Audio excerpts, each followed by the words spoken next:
We'll start with Tyler Warren. What do you see out of Boise or out of tight end and what he does for their offense? Yeah, I mean, obviously he's an elite player. Won some awards, which he definitely deserves. Really good in the run game. Makes some unbelievable catches. Runs great routes. I think he can do a lot. I mean, they put him as the wildcat quarterback. He can throw the ball, run the ball. Just a really, really good player, and I think that he makes every part of their offense better. How crazy is it to watch it and see how they do use him and line him up all over? I mean, it seems like he's about as unique of a player as you guys face on defense this year, I guess. Yeah, there's no question. I mean, not only him, but I think that their coaching staff, their offensive coordinator does a great job with, a ton of pre-snap shifts, motions, unique formations, lining up in wildcat, shifting to something, coming back to another thing. There's just so much eye candy out there that you got to get through all those layers before you even get to the DNA of their offense. So they do a really good job with Tyler Warren, but they also do a really good job just in general with their shifts and motions and how they formation things week to week. How much more dynamic does that make their offense? Because I can't think of anybody we've played tight end that would cause you to have to really kind of scheme for things that are happening. Yeah, no, usually that you're, especially in passing situations, you're looking at how can you eliminate, a receiver from the game. It becomes more difficult when it's tight end because he's in the core. He could be running the ball. You don't have a corner or, potentially you don't have a safety that you can, dedicate to him. So it does cause some issues, in the pass game, certainly. And then, if you try to go, sell out overboard on the pass game on him, then it can hurt you in the run game. So it causes some definite issues. How, when you have 3 weeks off like this, how much of a concern is tackling? Yeah, I mean, that's always a concern. I know Dirk said it yesterday, but too much time off. There's definitely positives, but there's definitely negatives. It's, getting some good work versus our offense to see some full speed looks, but we haven't played a game in a while. You worry about tackling when you haven't got a chance to full speed tackle, which you can't replicate this late in the season because, you don't want to injure some players or do something probably not too smart in practice. So all those things combined, tackling, getting lined up fast to all the shifts and motions, they're going to do it probably faster than our scout team can replicate. So just those full speed aspects of the game are definitely concerning as you go into some extended time off. How do you think you've been as a tackling team this whole? At times we've been good. At times we have not been good. Most of them come down to some leverage issues, some eye control, but definitely there's been times where we have not been a good tackling team, and those have led to some explosive plays that we shouldn't have given up. But this group is a group that wants to improve. They know the deficiencies. They want to see the deficiencies, and they want to help correct those as we move forward. So we've been working a lot of tackling drills, but to your point, it's not a full-speed tackle. So you won't have done any full-speed tackling from the championship game till this game? No, I mean, there's been some full-speed drill work, but not a whole bunch of full speed to the ground. The two running backs, Singleton and Allen, how are they similar? How are they different? And then do they do different things with each of them? I don't know. I think maybe at the beginning of the year, they were used a little differently. Later in the year, I mean, that's one of the better running back tandems I've seen in a long time. The thing that impresses me about both of them is how physical they run the football. They are hard to tackle. Physical in the run game, physical in pass pro. I just like the way they play football. They're a good 1-2 punch, and I don't think there's one that's better than the other. I think that they're just a lot to handle.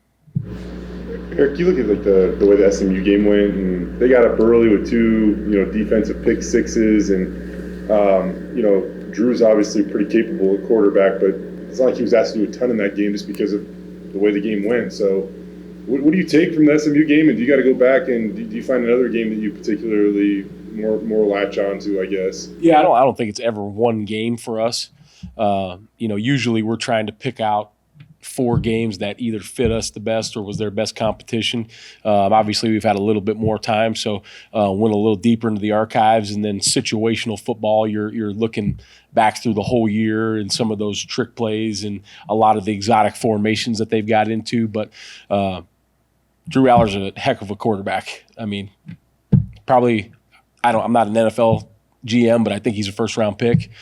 He's much bigger than I think people you're watching on TV. I don't think you realize how big he is.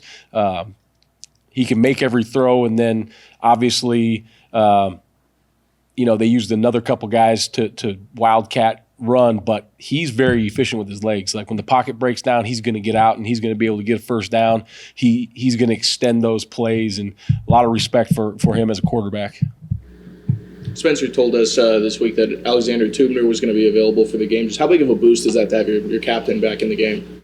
Yeah, we're getting Tubes back. He's working full time. I think the last couple days is his first full speed work, but he's done really well, and we'll see how he feels. Excuse me. We'll see how he feels going into the game. But just having him back at practice, having him available, is a boost for the team. Those guys love Tubes. Great leadership, whether he's been in the game or whether he's been injured on the sideline. He's been another coach out there. So just having him back out on the field has been huge for the guys, for us as coaches, for the whole team. Do you anticipate this to be a slugfest? Yeah, I mean, you get down to playing in late December, January football, it's elite teams, and they're going to be a heavyweight fight. Usually the teams that are left at this time of the year are really good up front on both sides of the football. Obviously, Penn State has elite skill players too. We haven't hit on the wide receivers yet, but they have some elite speed at wide receiver. But I think this is going to be a heavyweight fight, and we're going to get punched, and we're going to have to punch back. And this game is going to kind of be a little bit back and forth because I think that there's two really good football teams playing right now, and this is December. It's tough guys only in December and in January. We're talking with Mason Randolph yesterday, and about Ashton and the rushing attack. And he said, offensive linemen don't really have stats, and kind of on the flip side of that, like a guy like Herb Gums, like you look at his stats and like he doesn't have a lot of stats, but it doesn't mean he's not playing at a high level. Like, how good has Herb played for you guys, kind of down the stretch here? Yeah, I think that in my opinion, like Herb. Sheldon wasn't injured. Even Mike Callahan, Braxton Feely obviously was awarded with small conference accolades because he has a few more stats. I mean, like Herb and Shell and Mike, they're as good as any defensive lineman in our conference. They just don't have a ton of stats, but what they do for the team, what they do for the defense, you can't make that up. And there won't ever be a stat for it. They won't ever get patted on the back, but everybody that's in this building knows how important they are. I mean, I don't know if there's a way that you can kind of summarize or, I don't know, his impact on the game. Like I said, the stat's not there, but how is he impacting the game right now? Yeah, I think, the best way to summarize that is to ask Marco and Drew and those guys how it feels to play behind a guy like that, because they know he's going to take care of what he needs to take care of, whether that's his gap, a double team, whether he's got to two-gap somebody and free them up. But just the amount of strikes and impacts that he puts on the other team, and he takes himself. Like I said, man, nobody's ever gonna write about it. Nobody's ever gonna have a press conference about it. But it's impressive to watch. What about the O-line for Penn State? It looks like they've had 4 guys play every game, and a recent change on the right tackle spot. Do they look like they do best? Yeah, it's a very big and athletic group.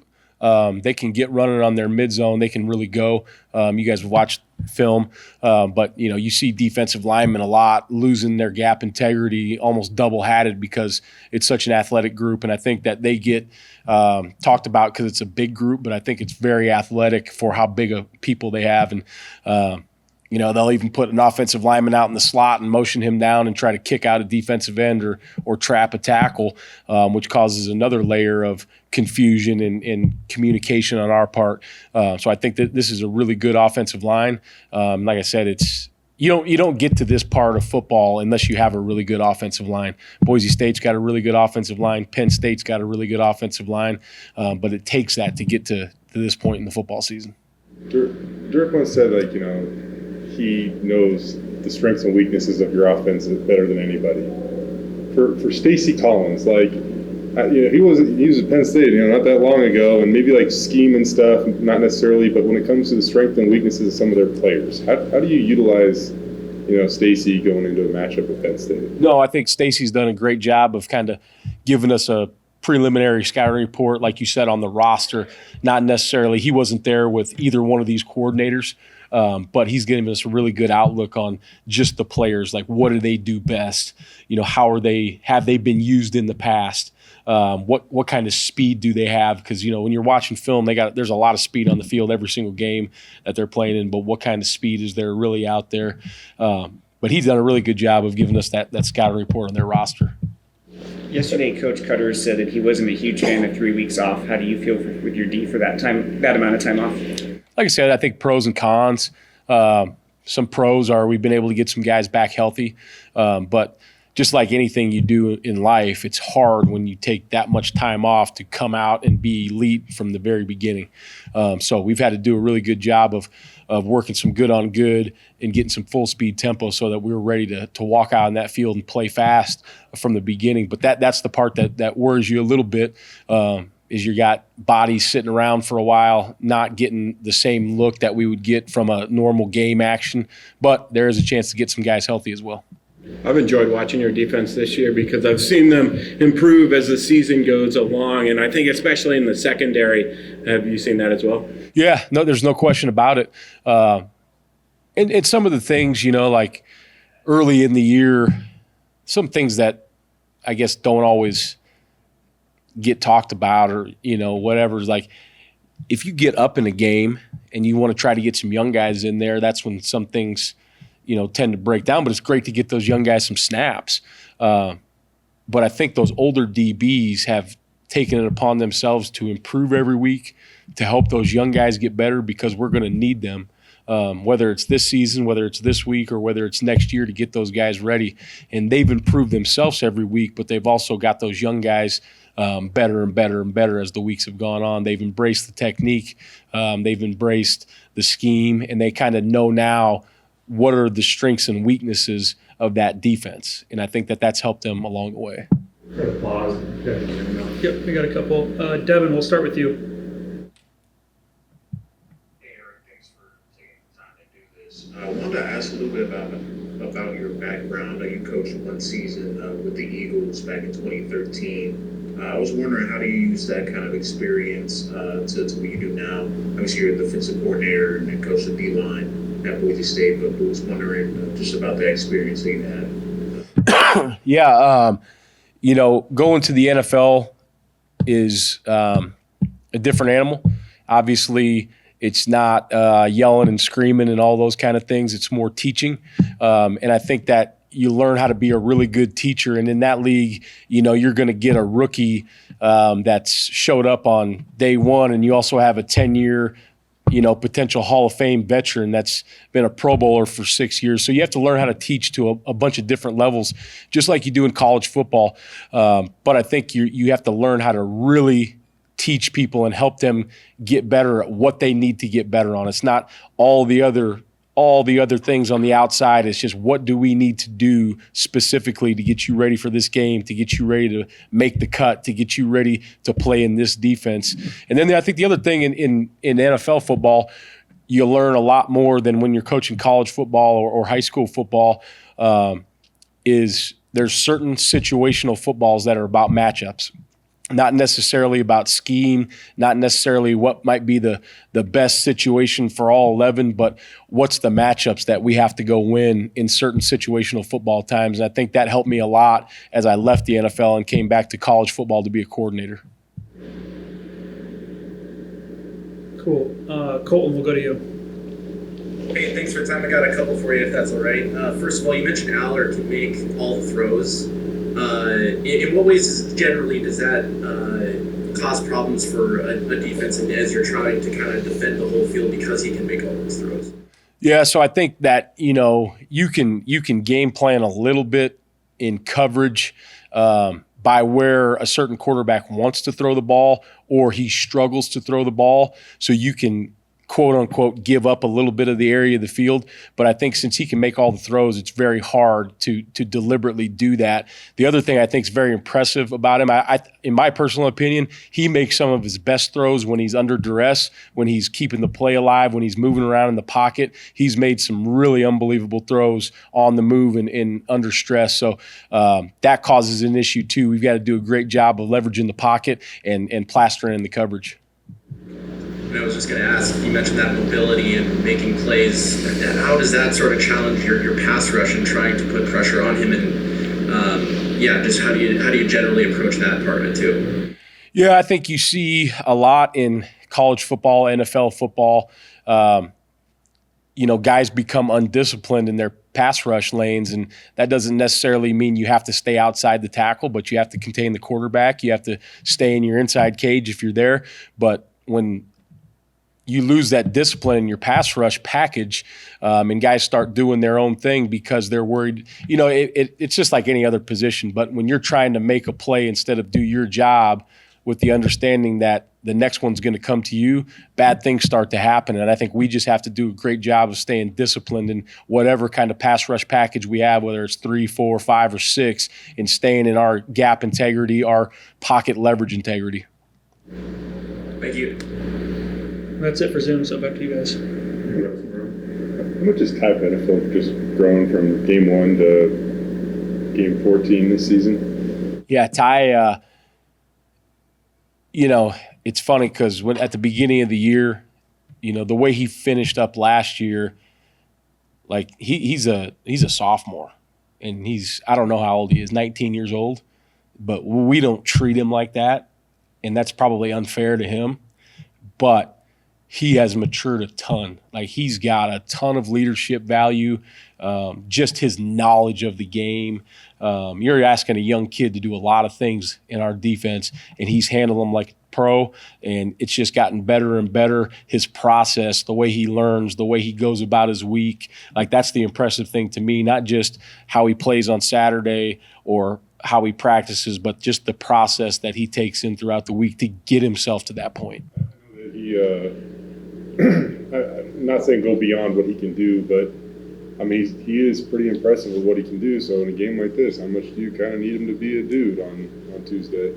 Yeah, I mean, I think we're going to need all 11 to be dudes, but Ty's gonna have to play his best game, and just like everybody else is. And I think that they're ready for that. I think they embrace that. Coach Danielson tells them all the time, your best is enough, but it's required. And I think that we haven't seen our best yet, but we're going to have it this week. Speaking of embrace, I mean, you've been here a couple of years. What kind of sense do you get that the underdog role here kind of fits this program and this team pretty well? And obviously it's worked in the Fiesta Bowl before, but not a lot of people giving you guys a chance in this game. Yeah, I don't know. I don't know about the underdog role. I know we have a really good football team. I know Penn State has a really good football team. This is going to be a good football game. All I see is how our guys work, how they prepare, and I just don't see an underdog in that role. I see a team that's hungry, a team that might be not favored in the game, in the line, but they're a team that believes in themselves, they believe in each other, and they're ready to go play football. As you watched last Saturday and it became more and more apparent that it was going to be Penn State, what emotions did you have? I don't know. I mean, after looking at both teams and seeing how much stuff is going on in Penn State, I was kind of like, we're going to have to get ready for all that. But I think just like to BJ's question a minute ago, we want to play the best team. You're in the last 8 for a reason, and our kids deserve to play the best team.